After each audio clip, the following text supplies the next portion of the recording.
Bon. Ben, pas de suite, non, on n'est pas en ligne, mais bientôt. Bientôt, on va être en ligne. Viens pas l'énerver, là, Paul. Viens pas l'énerver. Ah! Je suis en train de mettre ça en direct, là. Tranquillement pas. On va vous dire quand que ça va être... Puis Pilou, il reste ce soir. Moi, j'aimerais bien qu'il décolle complètement. Yann s'est envolé. J'ai envoyé la vache dans les terres. Et puis nous, je ne sais pas où il l'a envoyé. Il est là. Une petite mascotte. Une petite mascotte. Hein? C'est ta mascotte.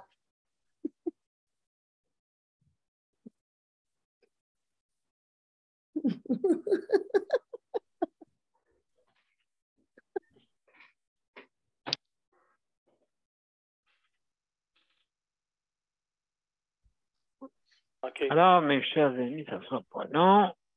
Ça devrait y aller. Il manque ta musique.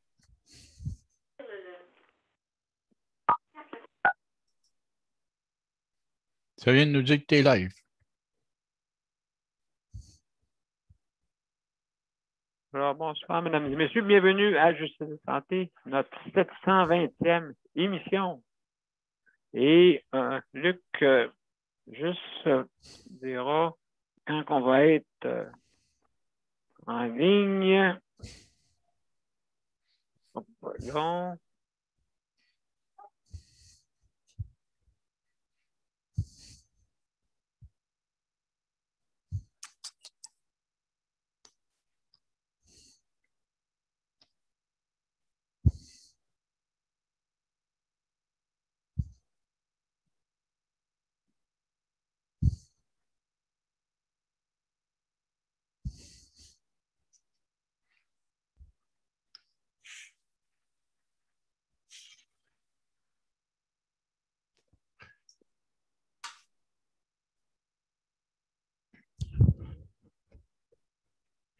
Voilà, on va partager.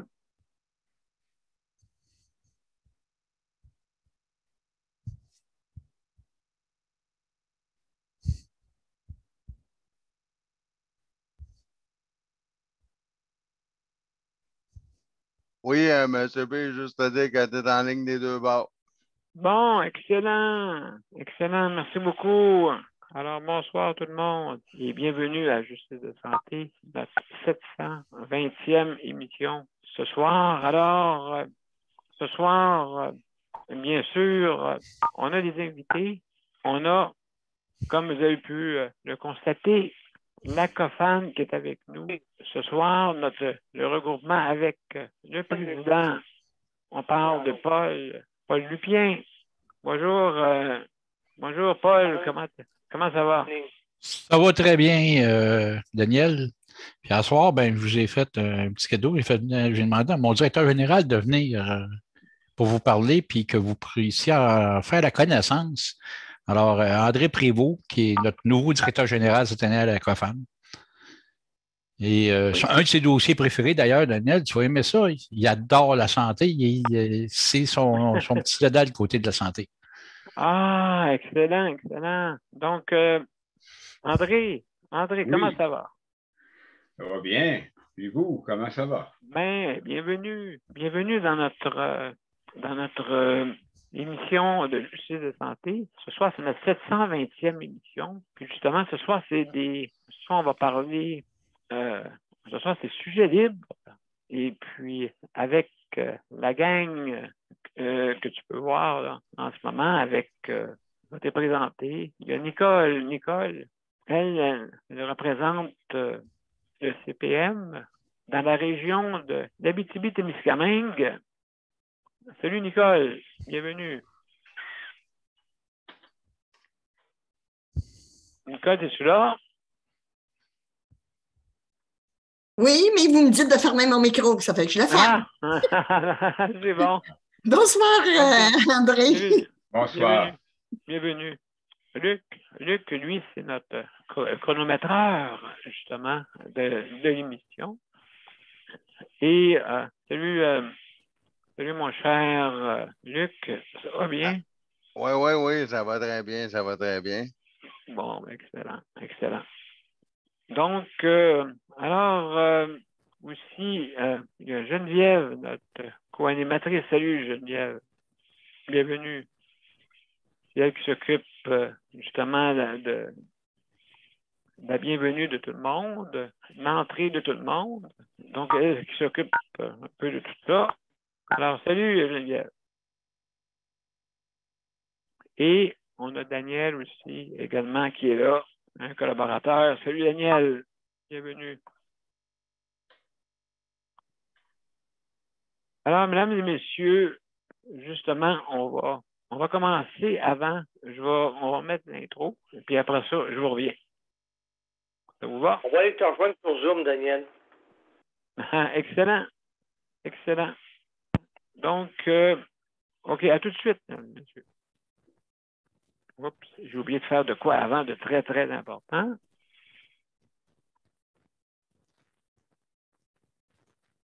Voilà, on y va.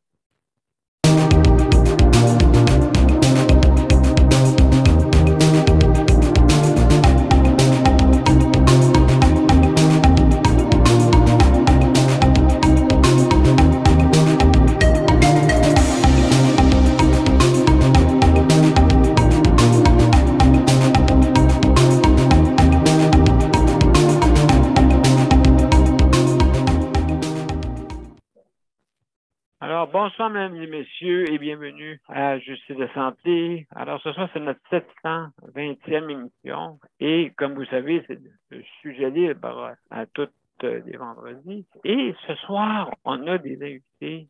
On a des invités qui sont venus vous visiter. On a Paul Lupien et on a aussi André Prévost qui sont de la COFAN. Alors, on va commencer par souhaiter la bienvenue à Paul, le président. Salut, bonsoir, Paul. Daniel. Bienvenue. Merci. Bien content d'être là. Malheureusement, je ne resterai pas longtemps parce que ce soir, j'ai un show à faire pour de l'autre côté. Alors, dans à peu près 10 minutes, il faut que je sois connecté avec le studio. Fait que on va. Surtout, moi, je vais donner plus de temps à la place de mon temps à André, qui a beaucoup, beaucoup à dire. Si vous avez des questions à poser côté de la santé, ces choses-là, vous allez avoir l'homme qui est vraiment là, qui peut vous répondre à peu près à toutes vos questions. C'est sa spécialité, la santé. Et il était au ministère avant. Il sait de quoi il parle. Et c'est ça. Moi, un soir, j'aime mieux laisser la parole à lui. Mais je peux vous dire que dernièrement, vous auriez pu nous suivre. On a fait beaucoup d'interventions. On a passé dans les journaux, on a donné des entrevues et tout ça. Et ça vaut à peine si vous fouillez un peu sur Internet, vous allez retrouver. Puis, disons qu'on travaille très fort encore pour faire en sorte qu'on améliore le sort des personnes handicapées au Québec. Surtout on l'a dit d'ailleurs, on est les grands oubliés de cette campagne électorale. On a tout fait pour essayer qu'on parle de nous et tout, mais malheureusement, ça a été en vain. La CAQ nous a oubliés au complet. Fait que ça, c'est malheureux. Vous les oublierez lundi, Paul? Moi, je ne peux pas vous dire exactement comment voter, mais ça veut tout dire quand on vous dit qu'ils nous ont complètement ignorés puis ils ne voulaient rien savoir. Alors, ils n'ont jamais été là. Alors, c'est ce qu'ils pensent de nous. Alors, moi, je vais vous laisser la parole à André, qui est la première fois que tu reçois d'ailleurs à ton émission. Merci beaucoup. Tu vas avoir beaucoup à découvrir. Ça fait plaisir. Donc, alors, André Prévost, alors, dites-moi un peu quel est votre rôle à la COFAN? Écoutez, à la COFAN, moi, j'ai commencé là, officiellement dans mon poste là, de directeur général le 1er août dernier. C'est sûr qu'au moment de mon arrivée, là, on était un peu tranquille. Hein? Il y avait eu l'Assemblée annuelle. Le conseil d'administration qui était limité en représentation a augmenté à 7 membres. Et Paul Lupien a été nommé là, président, là, je dirais pas par intérim, mais président tout court. Donc ça a été une avancée. Au cours des dernières semaines, on a aussi procédé à l'embauche de 2 nouvelles employées qui se sont joints à nous au cours des dernières semaines. Donc, il y en a une là, qui s'occupe là, en particulier là, des aspects là, liés aux membres. Donc, si la COFAN existe, moi, ce que je dis, c'est que en très grande partie, c'est grâce à nos membres, parce que sans nos membres, on n'aurait pas notre raison d'être. Donc, qu'il y ait quelqu'un qui a une tâche là, très centrée sur les membres, bon, peut-être avec d'autres dossiers, mais entre autres, cette responsabilité-là, on trouvait que c'était important. Et aussi, ben, les 2 employés qu'on a embauchés, je peux vous donner les noms. Là. Il y en a une, c'est Caroline Morancy, et l'autre, c'est Séverine de Sancy. Donc, ces 2 employés-là ont 2 grandes forces qui correspondaient peut-être à 2 grandes faiblesses de la COFAN. OK. Puis, je vais vous nommer les faiblesses là, en tout cas, que moi j'ai perçues. Là, puis là, je ne veux pas être prétentieux. Santé, c'est sûr que moi, j'ai travaillé 40 ans dans le domaine de la santé. OK, d'accord. C'est certain que je pourrais vous en parler. Mais 2 autres dossiers importants, c'est toute la question de l'éducation. Hein? Les services spécialisés en éducation, le parcours scolaire. Donc ça, on ne peut pas dire que c'était la force de la COFAN, mais Caroline Morancy, elle, a quand même des expériences très spécifiques dans ce domaine-là. L'autre domaine où on ne peut pas dire qu'on a eu beaucoup d'expérience, là, c'est toute la question de l'emploi puis le soutien aux revenus. Donc, Séverine de Sancy, elle, surtout en Europe, avait quand même une spécialité là, dans le domaine là, du revenu, de la comptabilité, donc tout l'argumentaire lié aux affaires financières. Ça fait que ça, c'est 2 dossiers qu'on pense être en mesure d'améliorer. Et l'autre dossier que je nomme, là, et pour lequel je pense que la COFAN est bien outillée avec ses partenaires, même si ce n'est pas facile, c'est le dossier du transport. Entre autres, Paul Lupien en particulier est très intéressé par le transport. Puis on a aussi un membre du CA qui s'appelle Ghislain Gagnon, qui est directeur du regroupement des personnes handicapées dans la région de la Gaspésie et des Îles-de-la-Madeleine. Donc, toute la réalité des régions, le transport en particulier en région, c'est un très, très grand défi. Il y a beaucoup de problèmes. Puis, écoutez, là, on a parlé de Montréal encore cette semaine. Montréal avait cessé l'accompagnateur facultatif suite à des pressions qui ont été faites là, par le RAPLIC et la COFAN. Bon, on est content. Il faut le dire, quand ça arrive, là, la STM a reculé et a remis le service de l'accompagnateur facultatif en place. Donc, ça a pris à peu près, Paul, quelques semaines? À peu près. Donc, ça, c'est très grand. Donc, oui, c'est des grands dossiers. Puis justement, nous, à Justice de santé, c'est ça qu'on veut. On veut justement faire parler de tous les organismes, justement, pour qu'on puisse tous ensemble crier haut et fort nos revendications sur tous ces dossiers-là. Vous, la COFAN, justement, vous êtes des rassembleurs. Je comprends bien. Ouais, ben, Oui, en fait, c'est notre rôle d'être rassembleur, puis on est allé André pour ça aussi, qui est un gars qui est aussi un stratège politique, donc ce qui peut nous amener beaucoup d'aide aussi à traiter les dossiers, faire des choses. On voit une grosse différence. Je vous dirais que depuis qu'il est rentré en poste au mois d'août, on a fait à peu près à date ce qu'on a fait en 1 an l'année passée. Alors, je peux vous dire qu'on travaille très fort, ça roule. Il n'y a pas une journée où on n'est pas en communication, qu'il n'arrive pas de quoi, qu'on n'a pas des rencontres ou quoi. André est très travaillant. On ne se cachera pas. Même des fois, il m'envoie des courriels à 11h minuit soir, fait que très travaillant. Et c'est ça. On a. Puis moi, regardez comment ça peut. J'y réponds à 11h minuit le soir en plus. Fait que on est pas mal là, mais c'est ça. Ouais. On travaille fort, mais notre c'est job à nous, c'est justement de rassembler les gens, que les gens nous emmènent qu'est-ce qu'on doit ramener au gouvernement, puis après ça, faire des représentations. C'est notre rôle. C'est ça le rôle d'une confédération. Alors, quand on veut redonner à la COFAN son vrai rôle, qui est un rôle de confédération. Alors, c'est vraiment de faire notre travail, puis d'y aller du mieux qu'on peut. C'est sûr qu'on pourrait revendiquer 2000 affaires au gouvernement, mais quand on revendique 2000 choses, on en obtient zéro parce qu'ils n'ont pas retenu aucune. Fait qu'on aime mieux y aller avec 2-3 points, essayer de gagner de quoi. On ira avec 2-3 autres points après, mais on va faire des attaques comme ça sans arrêt. Puis on va essayer d'aller gagner des points un peu partout dans notre année. Et là, on a beaucoup d'approches du côté fédéral aussi. Fait qu'on va avoir à travailler beaucoup aussi du côté fédéral. C'est pour ça qu'on était cherché un gars qui était dans la compétence André, où est-ce que vraiment c'est un stratège, c'est un gars aussi qui connaît très bien le milieu politique et tout ça. Alors, ça nous prenait ça à la COFAN. Ben, en tout cas, je suis bien content qu'on puisse en parler aussi avec beaucoup d'organismes, justement, que ensemble, ben, on va aller plus loin, surtout avec ces dossiers-là.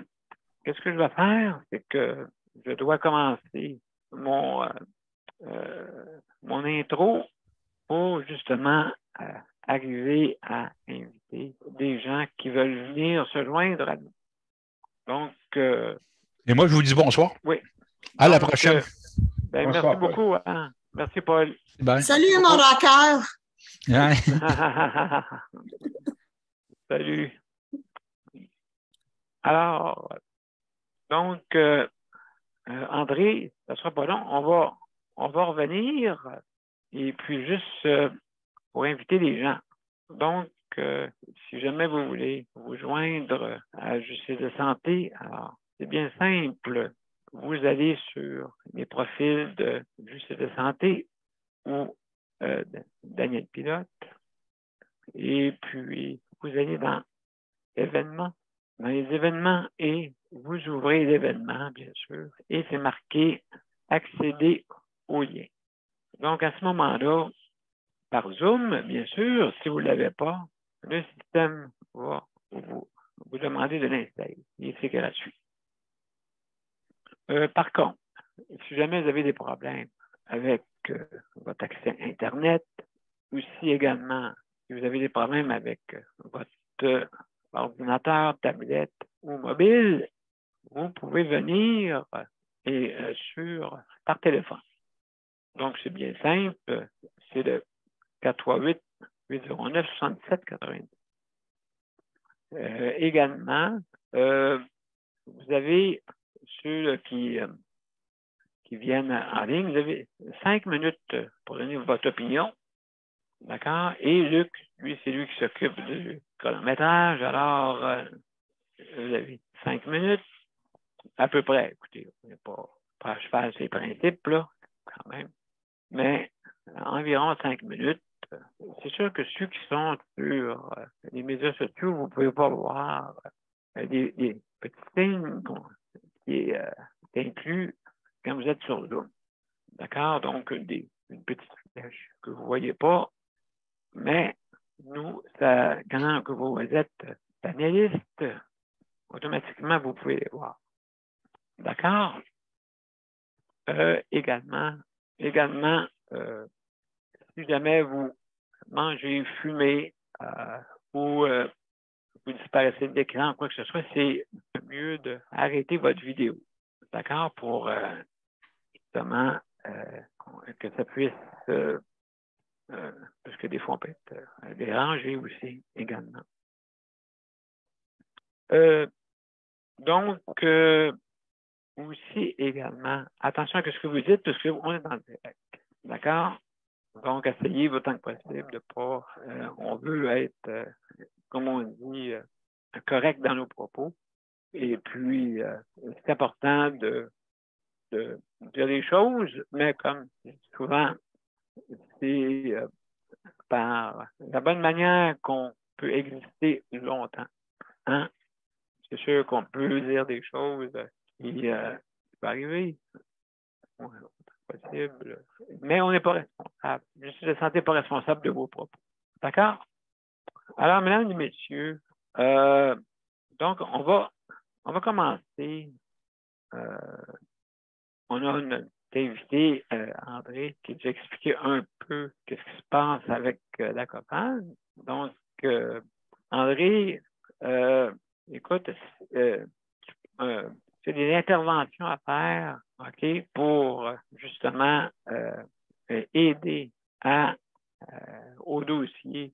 Justement, il y a beaucoup de dossiers. Parce que nous, ici, qu'est-ce qu'on parle sur le système de santé, surtout ça, là, comme je dis souvent, des fois, les ministres ne savent pas tout de ce qui se passe dans le réseau.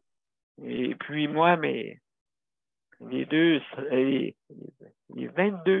centres intégrés qu'on a, que ce soit les CIUS ou les CIS ou les CIUS qu'on appelle, moi, je les appelle mes enfants. Parce que je trouve que des fois, il y en a là-dedans qui vont bien, mais il y en a là-dedans qui vont mal. Donc, on essaye autant que possible avec le titre qu'on a, c'est Améliorons le réseau de la santé.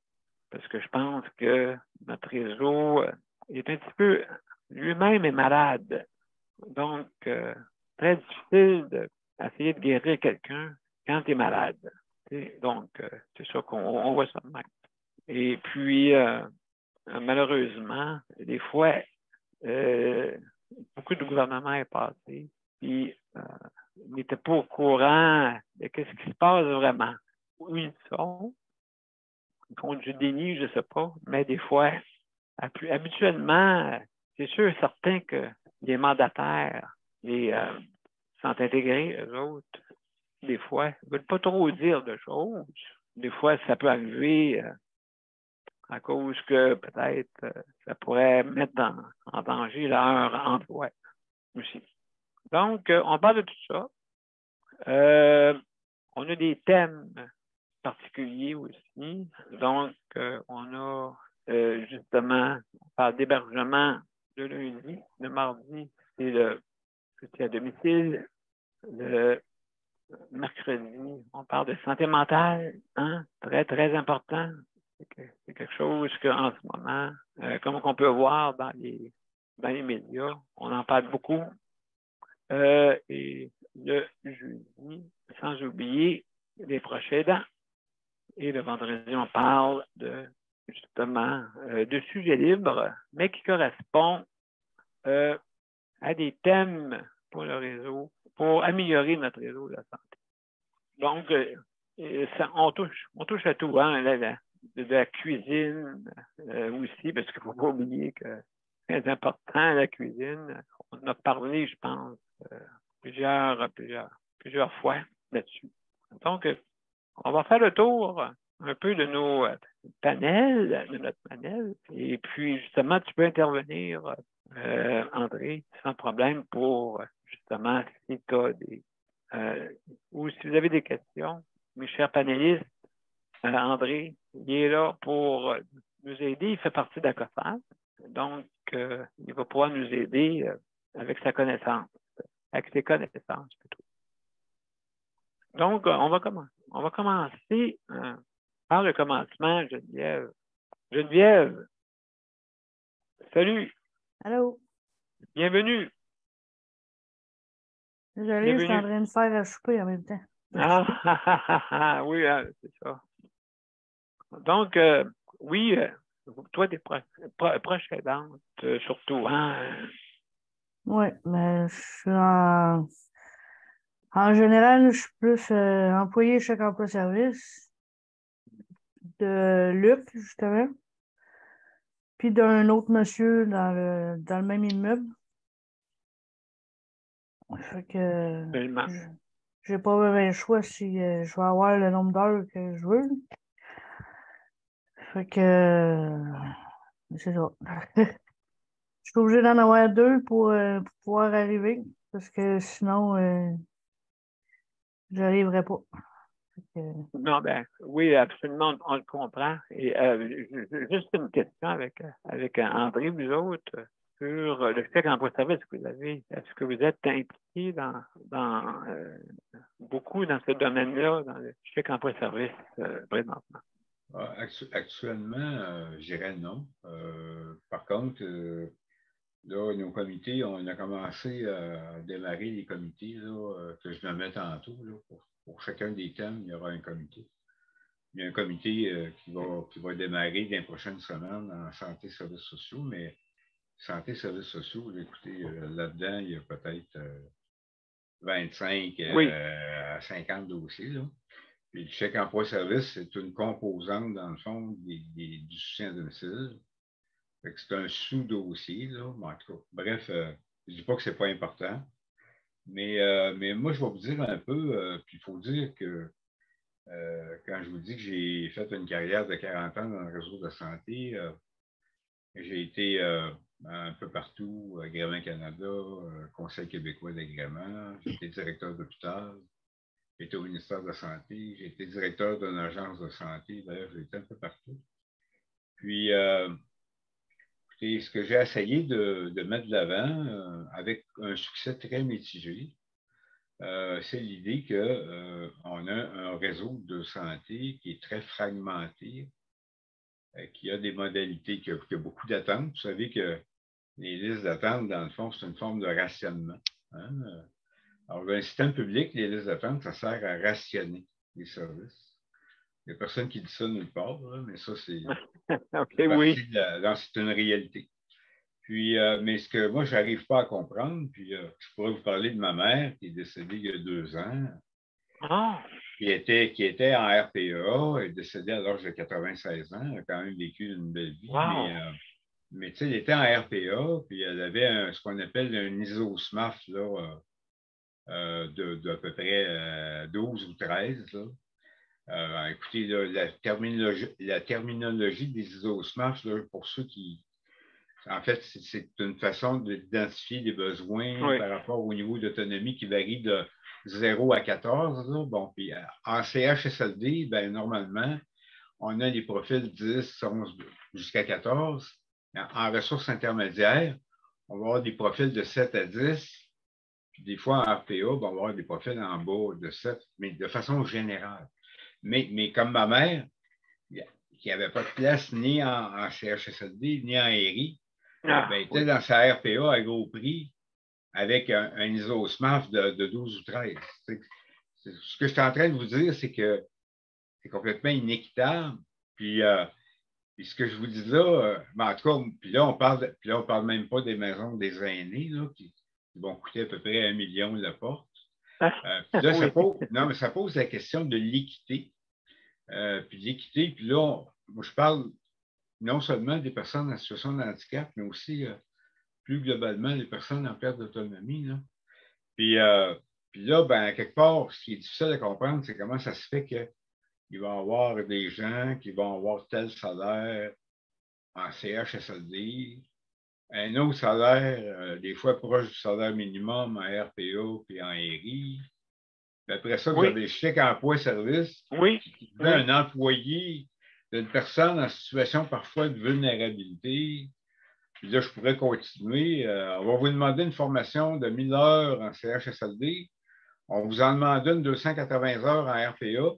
Puis en RI, on ne vous demande rien. Bon. Fait que c'est sûr que moi, ayant tout vu ça de l'intérieur, sous différents angles, ben moi, je me dis, il me semble qu'on devrait harmoniser les pratiques, les salaires, parce qu'un des problèmes qu'on a constaté pendant la pandémie, écoutez, je parle comme si j'étais encore au ministère, là, je m'excuse. Non, mais ben, écoutez, il y a 2 problèmes qui ont sorti clairement, hein, mais il y en a plus que 2, mais 2 grands problèmes. Premier problème, on s'est aperçu que la mobilité, c'était un très grand problème. Parce que, évidemment, c'était des vecteurs de transmission de la COVID. Alors que la réforme qui a tout fusionné, ben, là où il faisait le parti, c'est-à-dire à cette heure, on va pouvoir faire rouler notre monde partout. Ben, on s'est aperçu que c'était un très, très grand problème. l'autre problème qu'on a eu, c'est qu'on a éliminé tous les cadres de premier niveau en souhaitant faire des économies.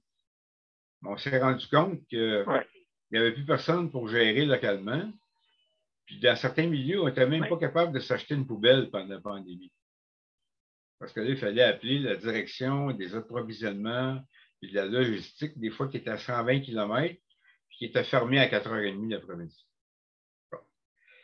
Fait que vous savez que les situations de crise, des fois, c'est une belle occasion pour réfléchir justement, pour prendre le thème de l'émission, réfléchir à comment on pourrait améliorer le système de santé. Hein? Fait que, mais pour revenir au chèque emploi-service, bon, c'est une modalité intéressante, mais encore une fois, moi, je ne comprends pas que quelqu'un qui fait le même travail ait un revenu parfois la moitié d'une autre personne qui fait un travail équivalent ailleurs. Ben, justement.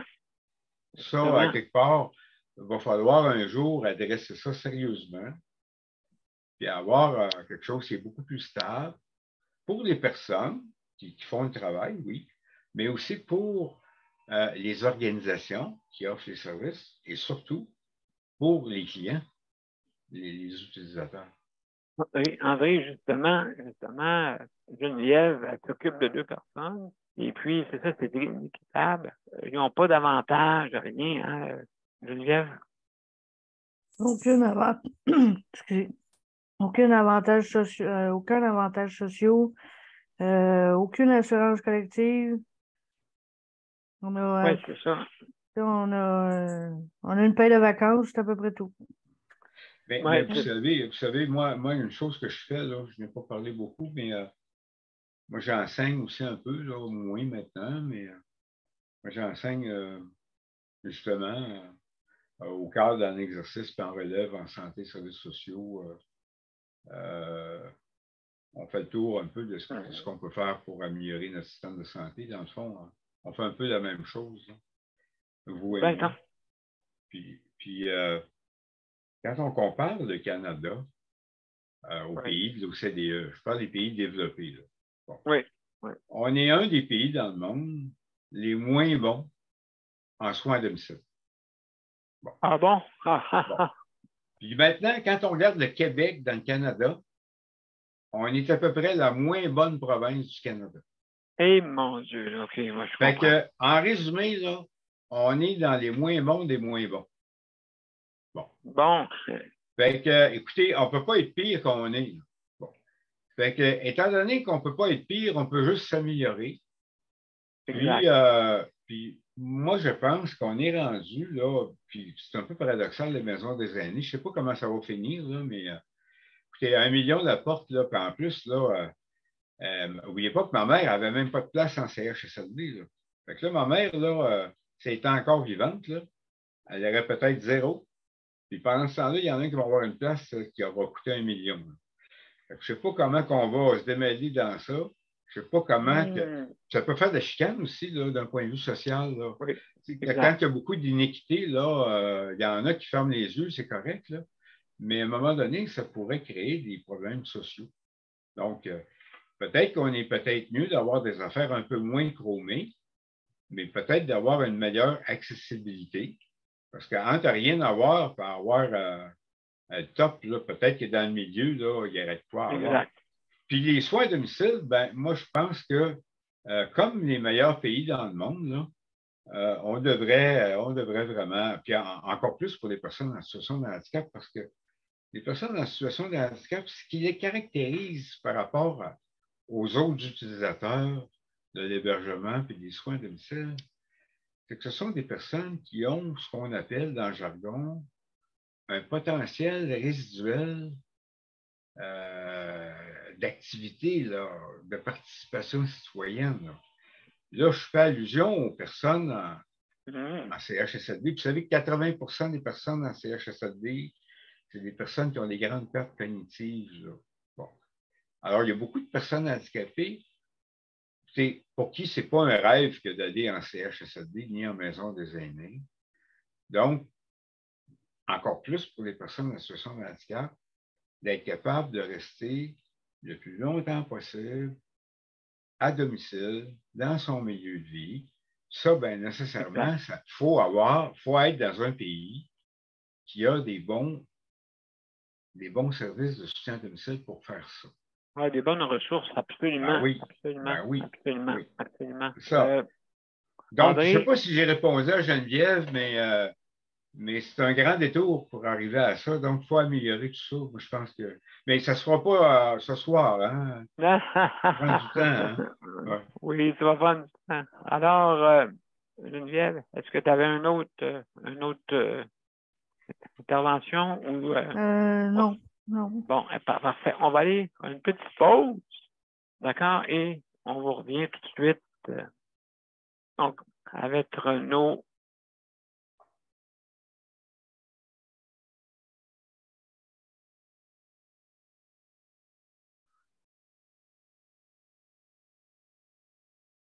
Mon père a été laissé à lui-même à l'hôpital.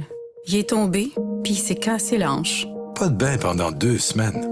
Je pense qu'on appelle ça de la maltraitance. Ils se sont trompés dans ma médication. Le Conseil pour la protection des malades a pour but de protéger les usagers du réseau de la santé en vous donnant de l'information sur vos droits et des services, comme de l'assistance juridique et des moyens de vous défendre.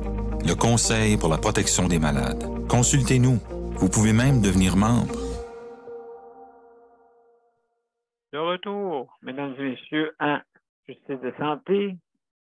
Alors, juste avant, je veux remercier le CPM justement pour le prêt d'équipement qu'il nous fait pour faire la diffusion de cette émission-là. Merci beaucoup. Aussi le Rapplique, hein? N'oubliez pas le Rapplique qui vous offre la possibilité, si vous commandez en ligne, offre la livraison, hein? Offre la livraison avec la bannière métro, hein? La livraison gratuite. D'accord? Si vous commandez en ligne, bien sûr. Donc, on revient avec Nicole. Nicole, représentante du CPM, justement, pour l'Abitibi-Témiscamingue. Oui. Donc, salut, Nicole. Salut, ça va? Ben oui, ça va bien, oui. Merci. Et moi, j'avais une petite recette de soupe à vous faire, là, mais Caroline, André, tu me piques. Ah ouais? Bon. Je pense que je vais laisser ma soupe là, je la ferai lundi. oui, absolument. Oui, justement, hein? André, c'est pour te dire que je suis un franc-parlant. Je parle franc. Les RPA, ça, c'est une nuisance au complet. Une nuisance. Surtout des petites RPA où il y a à peu près 8 à 10 personnes, où mon mari est à l'heure actuelle, que je peux en parler vraiment de cause, puis avoir été 22 ans comme comité d'usagers dans le réseau de la santé et aussi 11 ans, 11 ans comme sur le conseil d'administration de notre hôpital de La Sarre. Alors, le domaine de la santé, je pense que je commence à la connaître pas mal aussi. C'est ça. Les RPA, moi, je trouve là que c'est une nuisance. Surtout ces petites RPA-là, parce que je vais te dire qu'il n'y a aucune personne, il y a 2 personnes dans cette résidence, cette RPA-là. Ces 2, ils n'ont jamais eu de formation. Ils n'ont pas eu de formation. C'est des cuisinières.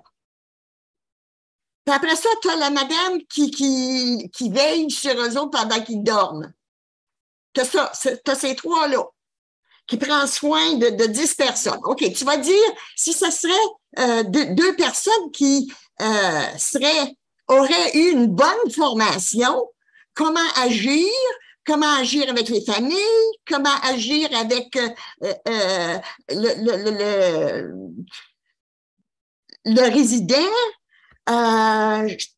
Je trouvais que c'était une bonne alternative comparée à chez nous. Tu sais, là, je n'étais plus capable à la maison. Mais c'est un calvaire. C'est l'enfer que je l'ai mis dedans.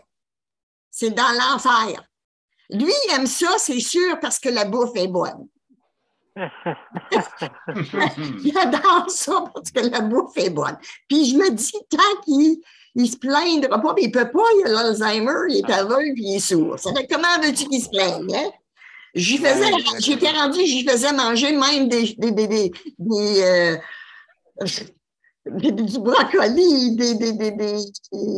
comment tu dis, des mushrooms en français? Des champignons. Des champignons. Il n'a jamais mangé ça de sa vie, en tout cas.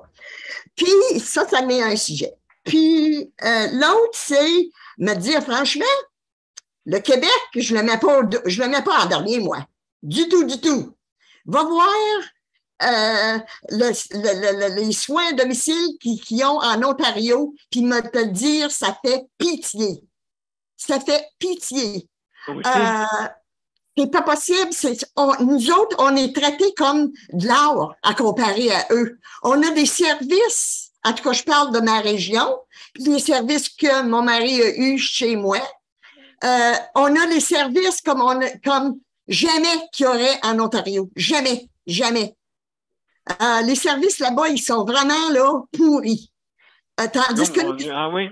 Ah oui, c'est pas possible, Daniel, c'est pas possible. Il y a des listes, puis des listes, puis des listes d'attente. Hein? C'est ça, fort probable, le gros problème. Là. Ils n'ont pas vu, eux autres non plus. Le gouvernement n'a pas vu, Ontario n'a pas vu non plus que les personnes vieillissaient, tu sais, là, que la population vieillissait. Au Québec non plus, ça. Ils n'ont pas vu ça. Pourtant, moi, que j'étais sur le conseil d'administration de notre réseau, laisse-moi te dire qu'on en parlait quasiment tous les mois du vieillissement de la population. Mais on n'attend pas le gouvernement parler de ça. On ne dit pas au gouvernement. Le gouvernement ne nous dit pas que c'est ça le problème, qu'ils n'ont jamais été capables de budgéter, ils n'ont jamais été capables de faire un budget comme nous, on ferait. Comme n'importe quelle entreprise ferait. Ils sont pas capables. Pourquoi ils sont pas capables? Parce que ceux en tête, là, ils restent dans leurs offices, ils bougent pas de là, et puis les employés connaissent même pas qui est leur directeur général. C'est pas des farces, là. Absolument. C'est partout pareil, André, c'est partout pareil. Il faut être là-dedans pour visiter ça, pour te dire, my God, comment est-ce que Puis il y a des entreprises qui nous ont dit aussi, écoute, je ferais faillite tout de suite, organiser mon bureau, mon entreprise, absolument, comme le système de santé l'utilise. Alors, moi, je le sais, Daniel, mais je suis tellement, ça me passionne tellement. Ça me passionne tellement. On va laisser André, intervention de André là-dedans. André, on va prendre ça en deux temps. Là. Il y a la question des RPA. Puis après, il y a la question du soutien à domicile, mais en regardant le Québec et l'Ontario. Donc, commençons par les RPA. En passant, là, les deux sujets que vous amenez, c'est des sujets qui doivent être considérés sous l'angle de la complexité. Okay? Il n'y a pas un élément là-dedans, il y a une multitude d'éléments à considérer. Bon. Puis souvent, ceux qui travaillent pour essayer de régler le problème ou ces problèmes-là regardent ça de façon unidimensionnelle, alors que ce sont des problèmes qui sont multidimensionnels. Première des choses. C'est un peu théorique, là. Bon. Mais regardons les RPA. Bon. Les CHSLD, c'est à peu près 40 000, c'est-à-dire, c'est ça, 40 000 personnes au Québec, ou à peu près 40 000. Bon. Les RPA, on parle de 170 000. Bon. C'est plus que 4 fois. Mais il faut regarder que les RPA, on ne peut pas les regarder. Il y a 4 catégories de RPA. Catégorie 1, catégorie 2, 3, catégorie 4. Bon. Catégorie 1, c'est une RPA autonome. Catégorie 4, ça va être la catégorie qui comporte des soins infirmiers. Bon. Catégorie 3, il va y avoir des soins d'assistance personnelle. Puis catégorie 2, écoutez, c'est un peu un entre 1 et 2. Bon, en tout cas. Là, je ne sais pas dans quelle catégorie est votre conjoint. Il est en catégorie 1, 2, 3 ou 4. Alors, dépendamment, Autonome. il est autonome, la catégorie 1. Bon, ben, c'est sûr qu'en catégorie 1, on n'aura pas d'infirmière, on n'aura pas d'infirmière auxiliaire, on va avoir essentiellement des préposés. Bon. Par contre, il y a des règlements, il y a une réglementation pour la formation des préposés. Il y a des modalités, il y a des délais de carence pour permettre d'obliger les formations, parce qu'il y a beaucoup de roulements, évidemment. C'est des gens qui, on parlait des salaires tantôt, vous comprenez, dès qu'ils ont une chance de se pousser au public avec un meilleur salaire, évidemment, puis là, je pourrais nommer d'autres places, là, Costco pourrait être là-dedans aussi, bon, etc. Mais on va mettre ça simple pour asseoir, là, bon. L'autre élément, ça dépend aussi dans quel territoire vous êtes, parce que le CIS ou le SUS, il va être soit meilleur ou moins bon pour gérer la certification, la réglementation. Puis quand je dis meilleur, ça ne veut pas dire qu'il va être sévère. Oui, des fois, les cas extrêmes, il faut les fermer. Mais dans d'autres cas, ben, avant de fermer quelqu'un, ben, peut-être qu'on pourrait les aider ou les soutenir aussi. Tu sais. Puis, je donne un exemple. Là, écoutez, 1 million à porte, là, dans bien des cas, si on mettait un petit 50 000 pour aider une RPA pour que ça aille bien, là, peut-être qu'on pourrait sauver 20 personnes là, qui n'auraient pas à prendre 20 places là, puis à coûter 20 millions. N'oubliez pas qu'en bout de ligne, il y en a qui payent des taxes avec ça aussi. Là. Et ça, écoutez, là, je suis en train, là, vous allez dire que mais il y a beaucoup d'éléments, je vous l'ai dit. L'autre chose, ben, ça dépend des territoires. Il y a des territoires qui sont mieux dotés en ressources. Bon. Si vous allez, puis là, c'est un peu un paradoxe que puis vous qui êtes étiez d'un CA depuis tôt, ben, vous savez qu'au Québec, un des problèmes qu'on a, ou une chance, ça dépend, prenez-les comme vous voudrez, notre mode de financement, c'est un mode de financement qu'on appelle historique. Ouais. Ça veut dire que les budgets sont reconduits d'année en année sur une base historique sans trop se questionner. Bon. Ça, c'est les territoires qui ont peu de population ou qui sont en décroissance démographique, ben, eux autres, dans le fond, ils s'enrichissent, entre guillemets, ou ils ont plus de services à offrir à leurs clients.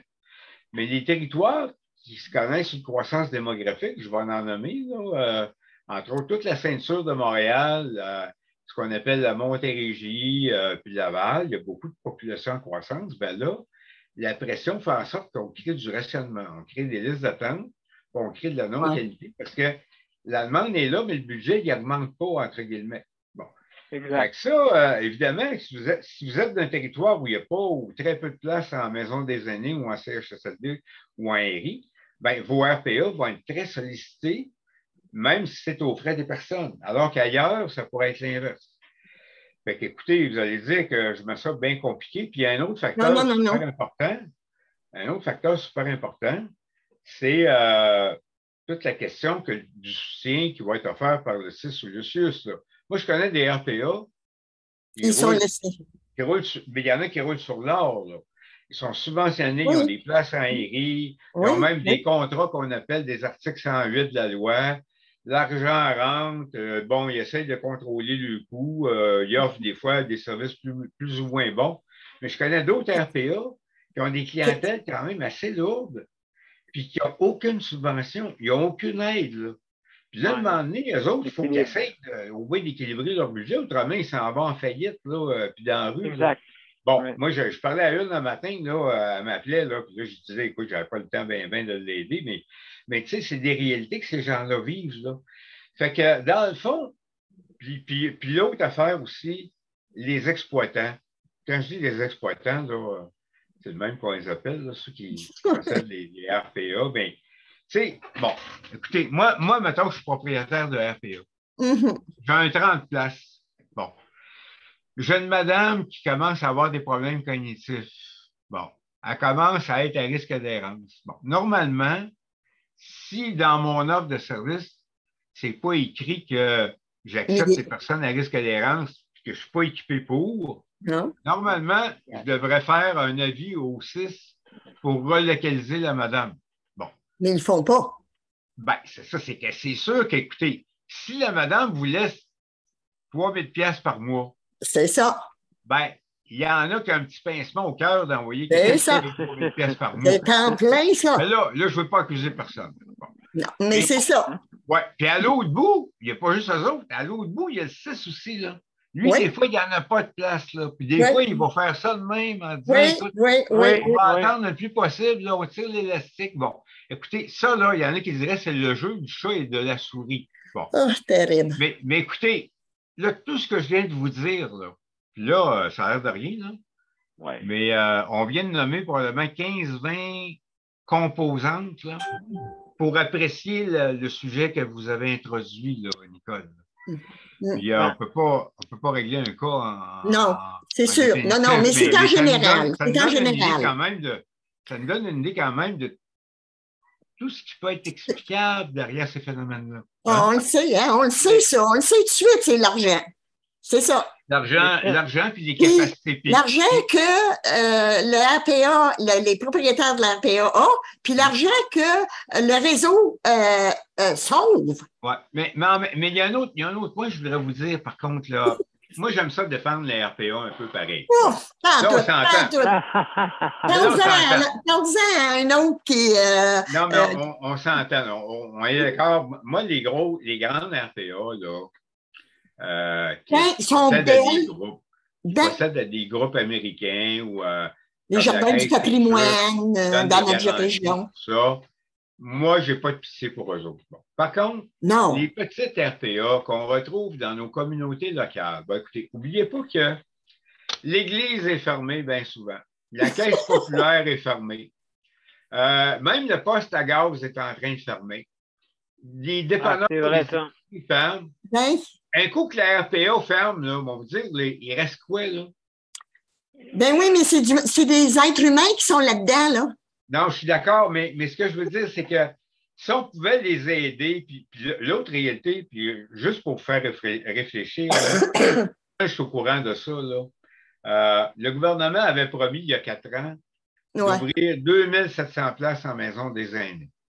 Hein? Bon. Savez-vous combien il y a de places? On ne le veut pas. On ne le veut pas. 4 ans. On ne les veut pas, André. On ne les veut pas, les maisons des aînés. On ne les veut pas. Non seulement ils n'ont pas été livrés, mais en plus, il y a plus de 4000 places de RPA qui ont fermé. Dit autrement, plus on avance, on recule encore plus vite qu'on avance. Ben, c'est vrai, tu as raison absolument là-dessus. Absolument. Puis, ce que je vous dis là, vous ne trouverez même pas ça dans les journaux, rien. Il n'y a pas grand monde. Mais c'est bien trop vrai. Les gens regardent ça de même. Oui, absolument. Bon, mais c'est la vérité, hein, ce que je vous dis là. Ah oui, oui, complètement, complètement. L'autre chose, n'oubliez pas que l'occupation du territoire dans un pays ou peu importe, une province, c'est important aussi. Puis moi, je pense qu'on n'a pas intérêt à fermer tous nos milieux d'hébergement. Puis moi, ce que je trouve un peu plate pour certains exploitants, là, moi, je l'ai vu, là. Bon, je ne veux pas faire d'accusation, là. Mais tu sais, tu as une belle petite RPA.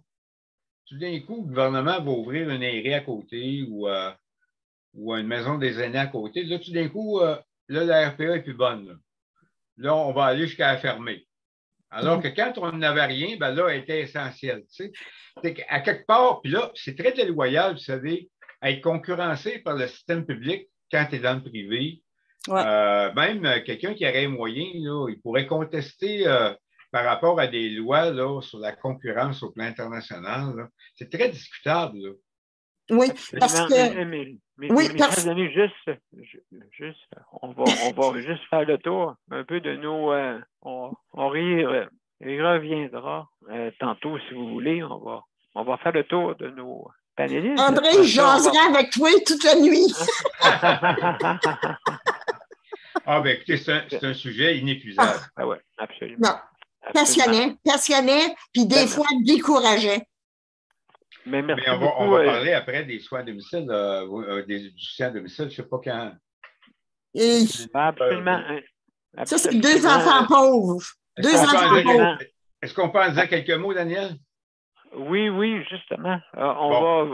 Vas-y en quelques mots, parce qu'on va passer à Daniel et José. OK. Bon, ben c'est parce que Nicole a parlé de la comparaison Québec-Ontario, bon, les soutiens à domicile, tout ça. Ce qu'il faut savoir, là, c'est que lors de tu sais, quand la loi sur l'hospitalisation a été créée, l'assurance canadienne, tu sais, la loi qui nous donne un accès universel aux soins, bon, etc. Bon. C'est quoi qu'il y avait derrière ça? C'était une loi. L'objectif fondamental, finalement, c'était de payer les docteurs. C'était ça le but de la loi canadienne, payer les docteurs. Donc, notre système de santé canadien, québécois, là, dans le fond, là, à l'origine, là, ça sert à payer les docteurs. Ça fait qu'il ne faut pas se surprendre que les hôpitaux soient mieux financés que les services de soutien à domicile. Ça, c'est la première explication. Ah, oui, OK. Deuxième grande explication, quand vous comparez le Québec et l'Ontario, il faut voir, on compare-tu un milieu qui est plus rural avec un milieu qui est plus urbain? Bon. Ah, là, Nicole, on n'entend pas. Son micro est fermé. Montréal n'est pas rural, André. OK. Non, mais c'est parce que quand vous dites par rapport à l'Ontario, là, ouais. Ben oui, mais ça, c'est les soins à domicile. Oui, mais je veux dire, ça dépend dans quel coin en Ontario. Bon, donc, je comprends qu'au Québec, on comparait Montréal. Je mettais Québec en entier. OK, bon. Parce qu'il y a beaucoup de nuances, là. Je vais vous donner deux exemples, là. Puis je vais essayer de ne pas nommer trop de monde, là, mais je ne nommerai pas de localité, mais c'est des localités qui existent, là. Bon. Écoutez, il y a certains territoires au Québec, là, où vous ne serez même pas capable de voir un médecin en 10 ans. OK? Bon. Alors qu'il y a des territoires au moment où on se parle, là. OK? Vous allez arriver, là, le docteur va vous attendre. Ce que je suis en train de vous dire, là, c'est que tout ça n'est pas, c'est pas pareil d'une région à l'autre puis d'une localité à l'autre. Mais je parlais de soins à domicile, moi, André. Oui, mais il y a un lien avec ça, dans le sens que si votre région est très sollicitée, est en croissance démographique, son budget historique ne bouge pas, puis la demande de services augmente, lui, il crée des listes d'attente ou crée du rationnement où son offre diminue, son offre de services diminue. Vous comprenez ce que je veux dire? Moi, écoutez, j'ai assez d'expérience, là. Je pourrais vous recommander où aller rester pour avoir le plus de services de santé possible. Mais là, je ne ferai pas ça, là, parce que je ne me ferai pas aimer par personne, là. Mais c'est des réalités. C'est des réalités. Ouais. Tu piques ma curiosité, là. Ouais, mais vous savez, en bout de ligne, là, peu importe, on ira pas, on ne fera pas de chasse aux sorcières, là. Mais en bout de ligne, ce qu'il y a derrière ça, c'est des choix sociaux, là. Bon. Écoutez, entre autres, écoutez, à Québec, on a décidé de payer nos médecins plus que dans la plupart de tous les pays dans le monde. Bon. Par contre, écoutez, on a la moitié moins de médecins qu'en France. On a 3 fois moins de médecins qu'en Allemagne. Mais ils les payent moins cher. C'est des choix qui ont été faits. À l'époque, écoutez, si ma mémoire est bonne, le Dr Barrett nous avait dit que si on payait nos médecins plus cher, ils travailleraient plus. Dubé, l'argent qu'il a donné, Dubé au médecin. Mais ça, écoutez, mais c'est pour ça que c'est important la démocratie. Puis moi, j'ai étudié à 1 an, entre autres, en sciences économiques, là. Bon. Tous les livres dans le monde en sciences économiques vont vous dire que plus quelqu'un gagne cher, moins il travaille. Moins quelqu'un gagne cher, plus il travaille. Ça, c'est tous les livres dans toutes les bibliothèques du monde en sciences économiques. Mais Dr Barrett a réussi à convaincre son gouvernement qu'en montant le salaire des docteurs, ils travailleraient plus, mais effectivement, ils travaillent moins. Moi, je connais même un de mes chums, sa conjointe est docteur. Ben, quand elle a vu son salaire qui est presque doublé, elle s'est mise à 3 jours par semaine. Elle travaillait moins. Bon. Mon cher André, juste avant, on va laisser la chance de dire quelques mots. Et puis, justement, pour voir, on a José.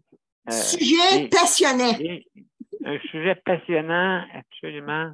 José et Daniel, est-ce que vous avez quelques mots à dire pour André? Bienvenue en passant. Est-ce que vous êtes là, José et Daniel? Je ne sais pas, on ne vous entend pas.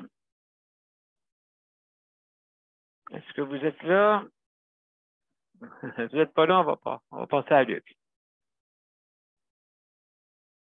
D'accord, on va passer un petit notre pause et après, on va revenir avec Luc pour des questions à André. Le Conseil pour la protection des malades a pour but de protéger les usagers du réseau de la santé. Par exemple, contre la maltraitance. Ou les mauvais diagnostics.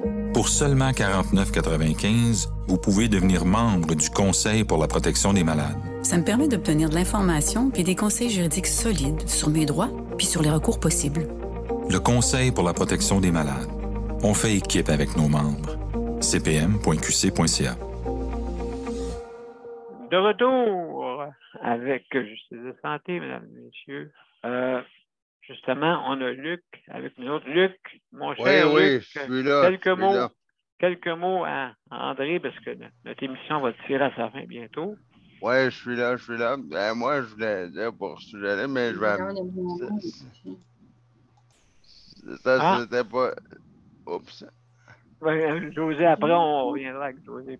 C'était pour dire, André, que moi, André, comme je me disais auparavant, j'utilise le chèque emploi-service. Et puis moi, il a fallu que à un moment donné, que je me choque au bout, parce que là, il m'a amené mon intervenant de pivot, que je nommerai pas de nom. D'accord. Parce que je n'ai pas le goût de me faire tirer des roches. En plus, que je lui ai parlé aujourd'hui, et ça s'est mal déroulé.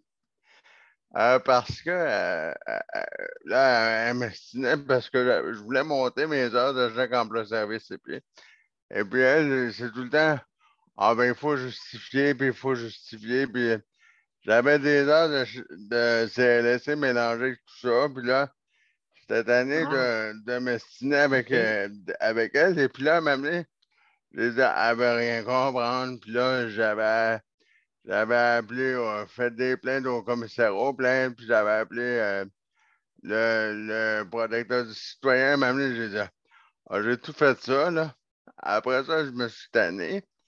Et puis là, j'ai appelé au ministère, parce que là, j'ai dit, là, ça va faire. Puis là, j'ai appelé au ministère, puis là, j'ai expliqué mon cas.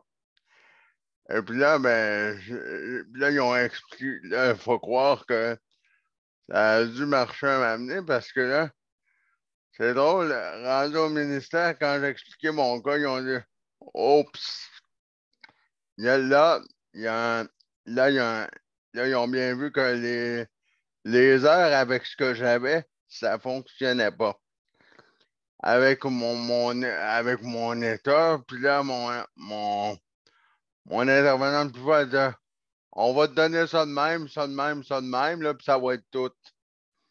Puis là, je disais, ben non, mais madame, une telle, j'ai besoin de plus. Ouais, mais si tu en demandes plus, on va t'envoyer dans un CHSLD, là, parce que tu dépasses 3,5 heures par semaine. Oui. Parce que tu dépasses 3,5 heures. Je lui ai dit, ben, vous irez, vous, en CHSLD, si vous voulez y aller. Ben, moi, je n'irai pas. Fait que là, là, elle n'a pas aimé ça. J'imagine qu'avoir un appel de... Parce qu'elle m'avait coupé mes services pendant que c'était férié.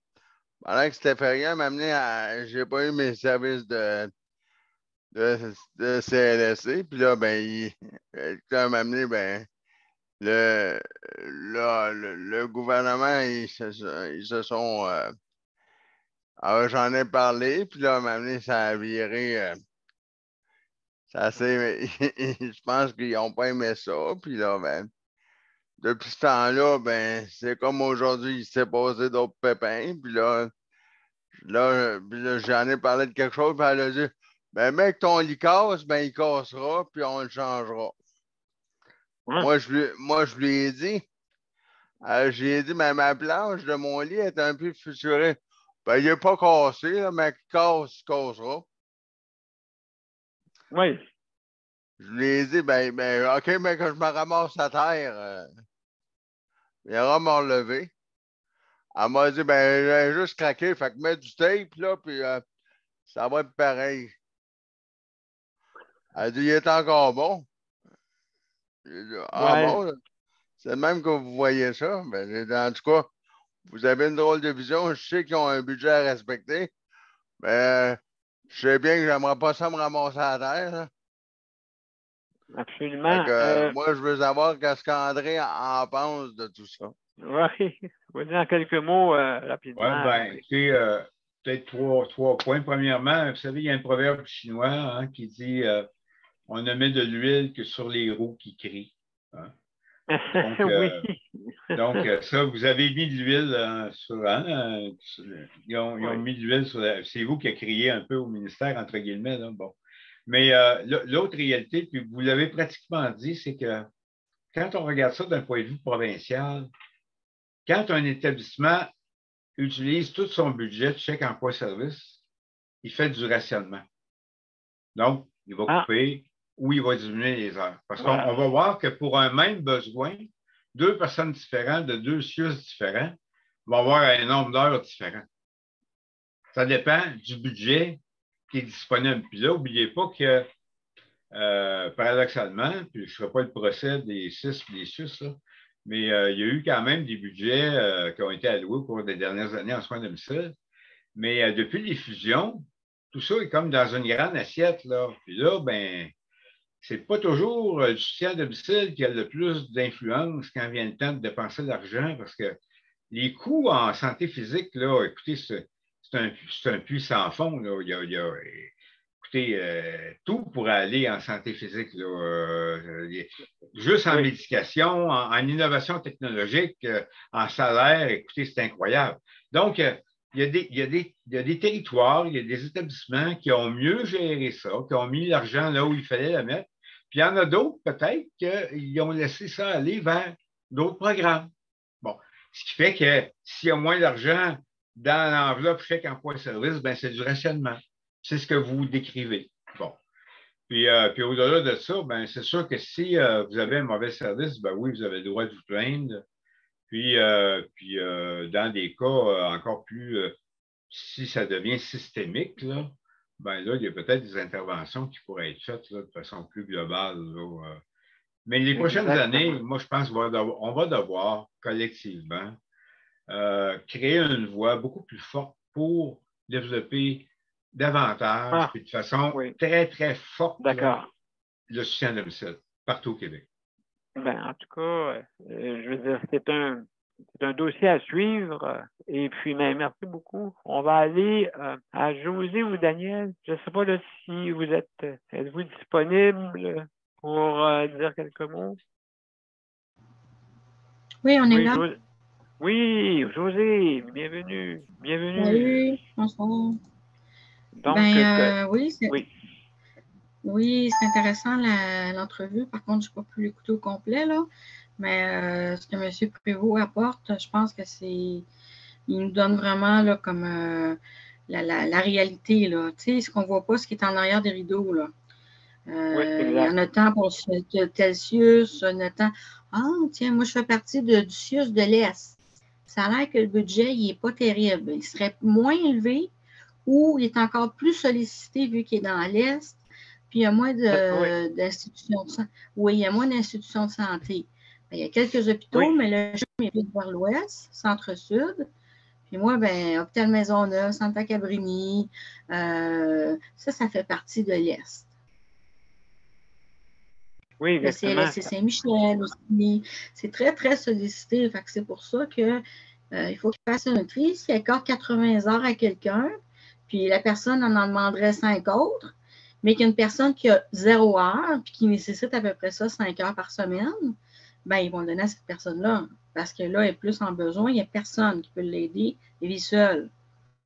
C'est évalué selon des critères, puis selon, oui, le nombre d'heures.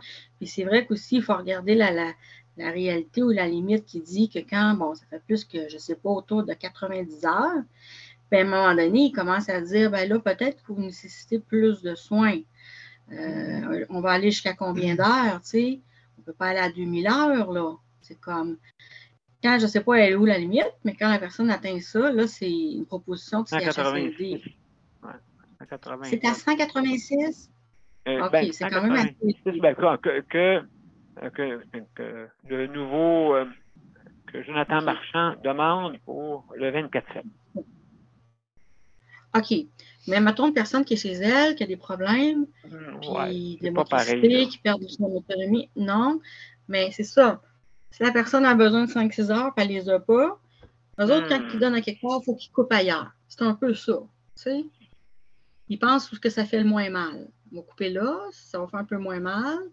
Il y a des places qu'ils ne veulent pas trop couper. Mais qu'est-ce que tu veux? C'est des décisions administratives, hein? Ça, c'est pas. C'est des personnes en arrière de ça. Puis. C'est ça. Moi, j'en ai pas d'heure en ce moment, OK, d'aide, là. Puis, je suis une personne qui a fait une récidive d'un cancer quand même, tu sais, avec comment je dirais bien ça, des conséquences, des effets des traitements très agressifs, secondaires, c'est ça, les dommages collatéraux. Puis on va même aussi au niveau de la santé mentale. Je suis complètement transformée, je ne suis plus la même personne que j'étais. Je suis hyper stressée, je suis hyper vigilante.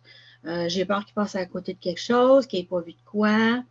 Ça fait 3 ans maintenant, mais vu que j'ai des douleurs, j'ai toujours la crainte d'avoir quelque chose puis qu'il passe à côté. Je suis seule à la maison.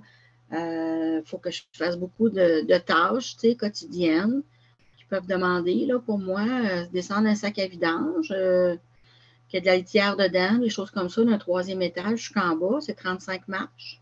Les remonter, c'est pas évident. Je suis encore jeune, mais il reste que je me sens comme problème, hein? Oui, justement. Ouais, je me sens comme une personne. Ça me demande le double ou le triple d'effort que qu'est-ce que ça me demandait avant, tu sais. Ah, ben écoute, il pèse 20 livres. C'est sûr. Il pèse 20 livres, mais comme moi, il pèse 80 livres. Parce que quand je le lève, ça force de partout, là, dans mon ventre. Puis j'ai été opérée là, j'ai des cicatrices intérieures. Fait que le sac, là, que quelqu'un me dit, bon, non, il pèse rien, mais moi, c'est 80 livres, là, pour moi.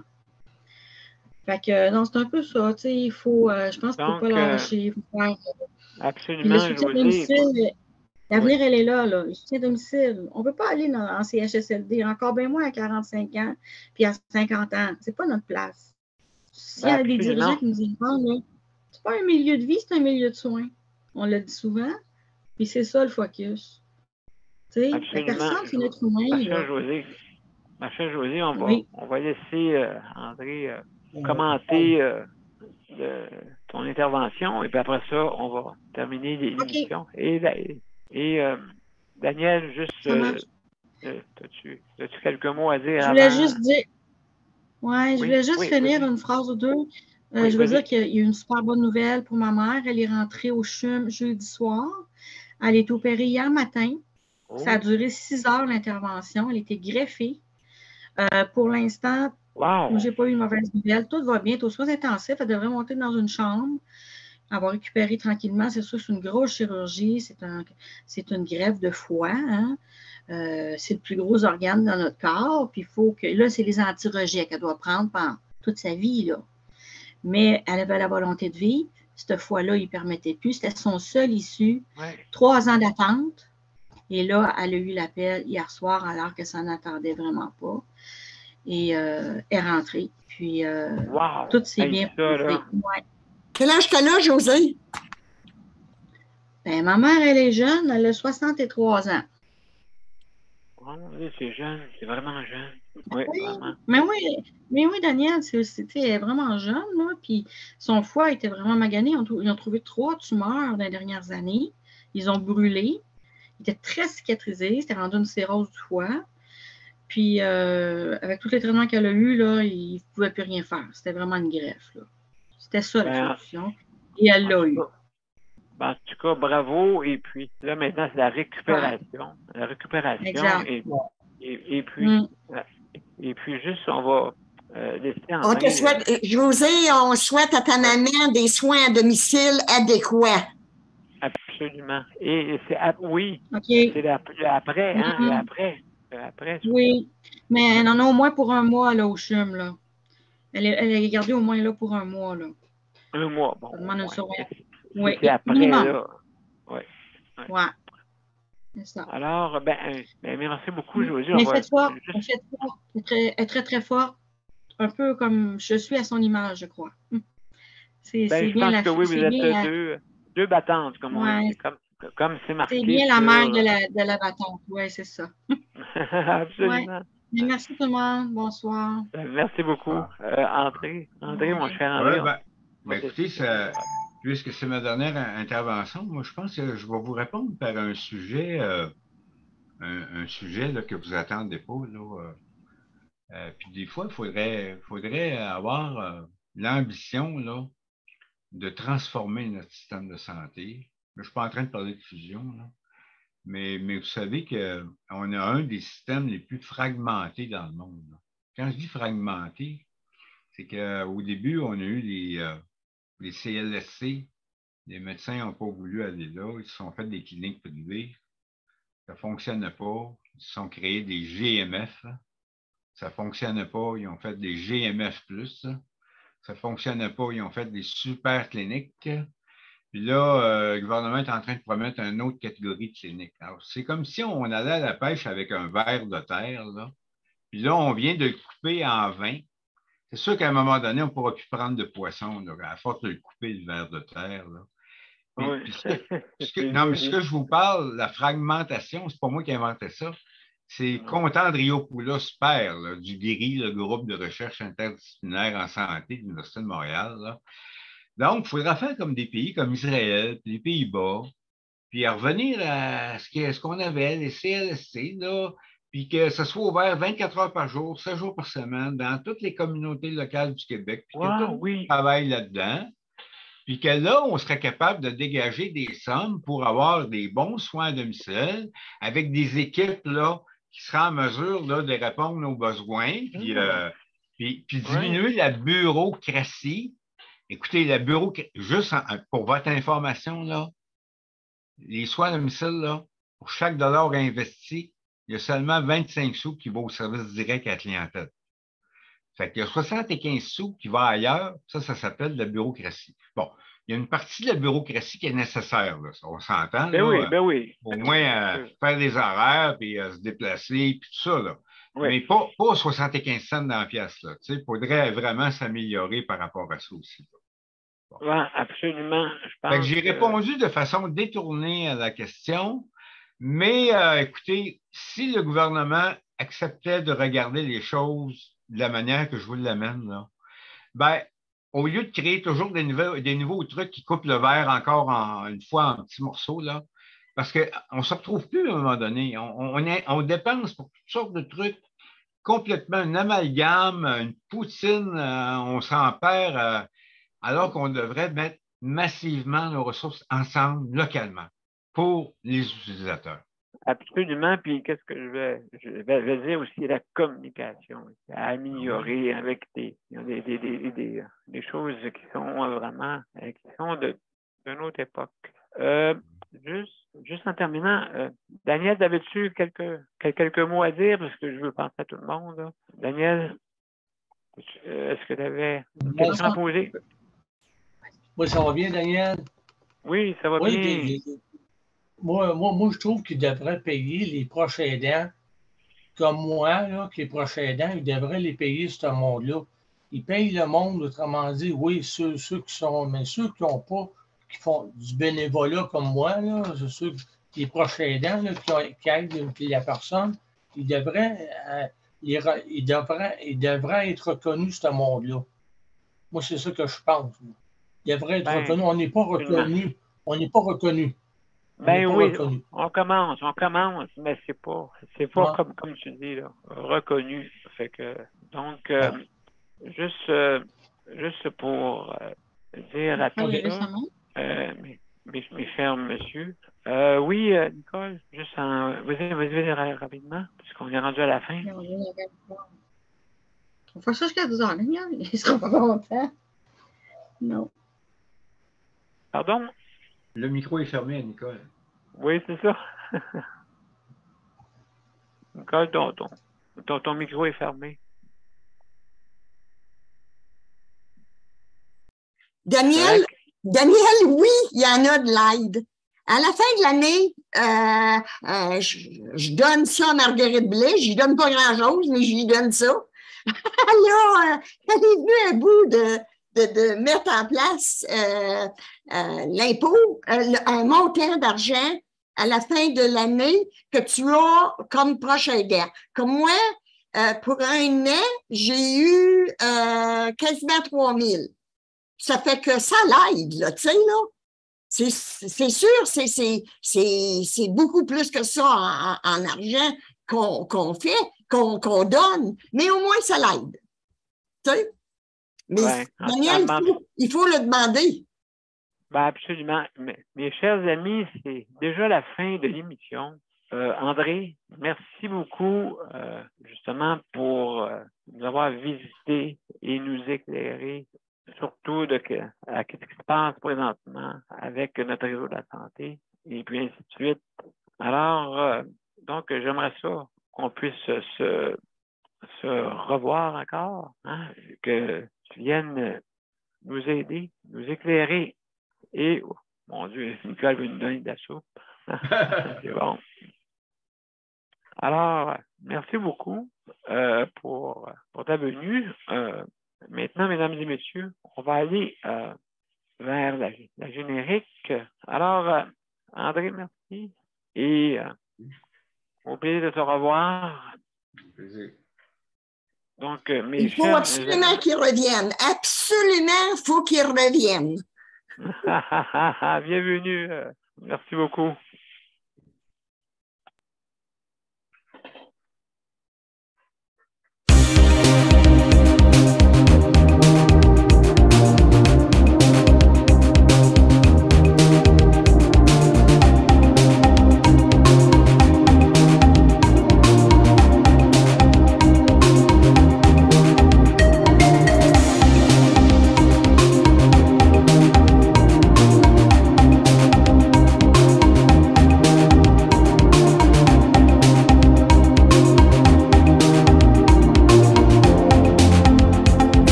Alors, mesdames et messieurs, je veux remercier André Prévost du COFAN. Merci beaucoup d'avoir été là. Des nôtres. Merci, Nicole, pour vraiment ta collaboration. Luc, merci beaucoup. Geneviève aussi également, merci pour ta co-animation. José, merci. Daniel, merci infiniment. Très intéressant vos interventions, tout le monde. Et puis, je veux remercier nos auditeurs, justement, qui nous écoutent, et nos panélistes traditionnels, ceux qui ne sont pas nécessairement là ce soir. Alors, merci beaucoup. Et puis, n'oubliez pas que lundi, on parle d'hébergement. Donc, merci tout le monde. Et à lundi. Bonne fin de semaine à tout le monde. Je vous souhaite tout du beau soleil à Longueuil, à Montréal, à Québec, n'importe où. Du beau soleil. Merci beaucoup. Au revoir. Bonne fin de semaine à tout le monde. Bye bye.